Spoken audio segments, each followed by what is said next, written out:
haid je terus pasrah? No. Kalau awak tengah ikhtiar hamil, masa period itulah waktu penting nak siapkan rahim dan hormon untuk next cycle. Jadi, apa makanan yang bantu kuatkan peluang lekat lepas haid nanti? 1. Makanan kaya zat besi. Ganti darah dan elak hormon jadi lembik. Masa period, darah hilang. Zat besi pun drop. Bila zat besi rendah, ovulasi pun boleh terganggu bulan tu.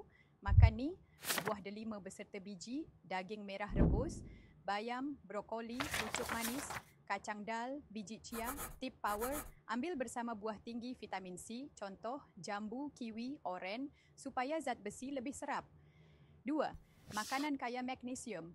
Redakan senggugut dan tenangkan hormon magnesium, bantu rileks otot rahim, kurangkan sakit dan stres hormon. Penting untuk siapkan tubuh bagi next ovulasi. Makan ni, avokado, biji labu, biji bunga matahari, coklat gelap, bukan Milo ya, kacang badam atau walnut. 3. Makanan anti radang. Elak rahim panas dan bantu buang darah lama. Kalau badan terlalu radang masa period, rahim tak sempat heal dan reset. Pilihan bijak, sup ayam plus halia plus kunyit, teh halba, teh halia, ikan sardin, ikan kembung, omega 3 power. 4. Sayur hijau dan air putih. Buang hormon lama dan bersihkan dalaman sayur. Ada serat tinggi, bantu proses buang lebihan estrogen. Air, bantu lancarkan aliran darah keluar tanpa jam. Fokus, sayur hijau gelap, air 2 ke 3 liter sehari, kurangkan minuman manis atau air sejuk berlebihan. 5. Efferti. Rahsia ramai TTC yang tak skip masa haid. Efferti bantu stabilkan hormon estrogen masa haid.